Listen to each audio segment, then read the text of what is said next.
A 200-pound South African Boerboel appeared on a woman's property at 4 in the morning. No collar, no tag, no explanation. She called animal control. They said they don't handle dogs over 120 pounds. She called 3 shelters. None had space. So she made what she thought was a small, temporary decision. She let him stay one night. If you've been watching these stories and still haven't subscribed, you're about to regret that.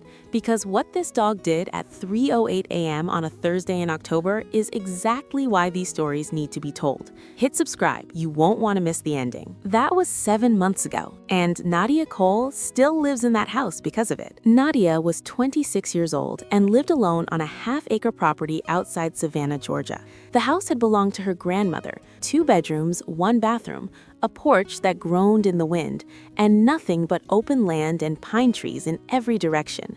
She worked night shifts at the county hospital, leaving at 6 p.m. and returning home at 7 a.m. to an empty driveway and a quiet kitchen that never felt quite right.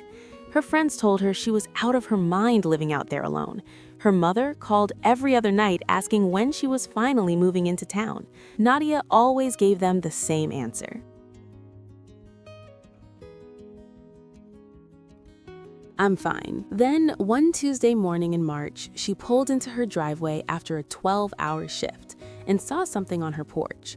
A massive dog, fawn-colored with a black mask, a wrinkled face the size of a serving platter, and a head so large it looked like it belonged on a completely different animal. No collar, no tags, mud on his paws, ribs slightly showing through his coat. He was sitting at her front door like he had been waiting for her specifically. Nadia didn't get out of her truck for 10 minutes. The dog didn't bark, didn't move. He just sat there with his tongue hanging out, watching her with brown eyes that were either very calm or very tired. She couldn't tell which. She called animal control. "Ma'am, how big is the dog?" "About 200 pounds. We don't handle anything over 120. She called 3 rescues. "Full. Don't take Boerboels. Not equipped." She looked at him through the windshield. He had rolled onto his back, all 4 legs in the air. She gave him water in a mixing bowl. He drank it in 8 seconds. She gave him leftover chicken. He ate it in 3 bites, and then sat directly on her foot. All 200 pounds just settled on top of her foot and leaned into her leg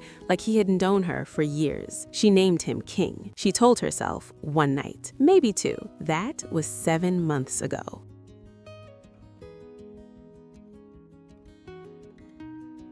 The first week was chaos wrapped in fur. King walked through the front door and knocked a shelf clean off the wall with his tail. He tried to sit on the couch, and the couch slid 6 inches across the floor. He slept on Nadia's bed the first night. Not beside it, on it, diagonally. 200 pounds occupying 80% of a full-sized mattress, while Nadia got the remaining 20% with no blanket. She tried putting him in the second bedroom.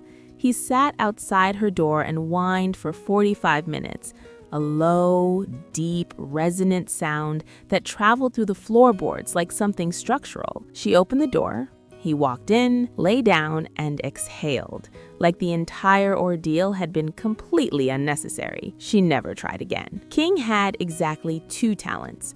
The first was selective hearing. He could detect a cheese wrapper from 3 rooms away, but somehow couldn't process the word no from 2 feet in front of him. The second was his tongue, which dangled sideways at all times, eating, sleeping, walking.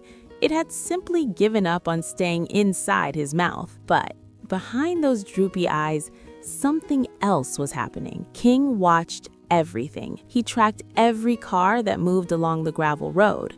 He positioned himself between Nadia and the front door every single time she answered it. When she left for her night shifts, he sat at the living room window from the moment her taillights disappeared until her headlights returned at 7 a.m. Her neighbor Earl noticed it first and told her.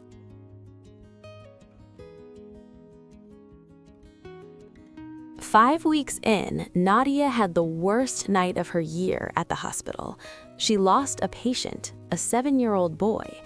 She drove home, sat in her truck in the driveway for 20 minutes, then walked inside and sat down on the kitchen floor in the dark.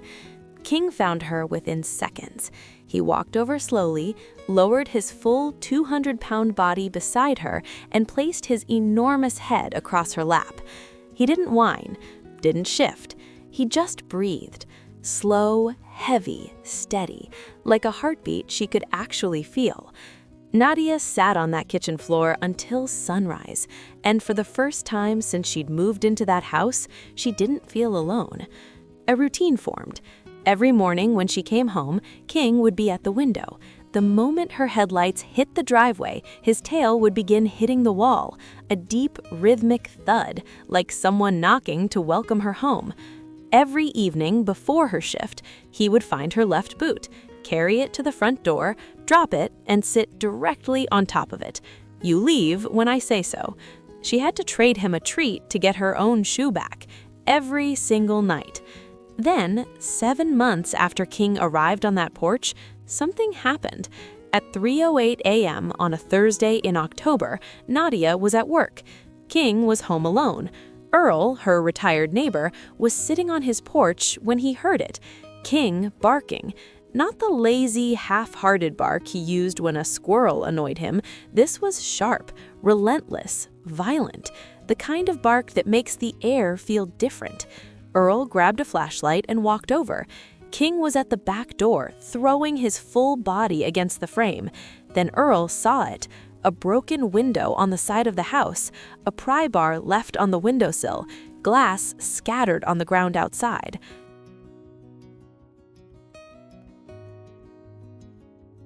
Someone had tried to get in. They never made it, because on the other side of that window was 200 pounds of Boerboel who was not having it. Police arrived.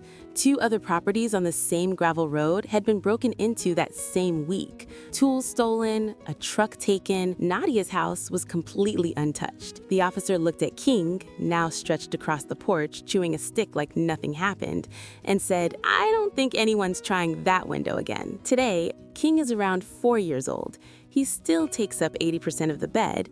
His tongue still hangs out at all times. He still holds Nadia's boot hostage every evening before her shift. The couch leans permanently to the left, worn down by 200 pounds of landing in the exact same spot every single day. Nadia stopped telling people she was fine. She started telling them she was home. Every morning, she comes back to 200 pounds of loyalty, drool, stolen boots, and a love that showed up uninvited and never left. When that dog appeared on her porch with no collar and no name, she thought she was doing him a favor. She had it completely backwards. Nadia didn't find King. King found Nadia. Some people say a 200-pound dog with no training is a liability. Others say he was exactly what that house needed. Which side are you on? Tell me in the comments.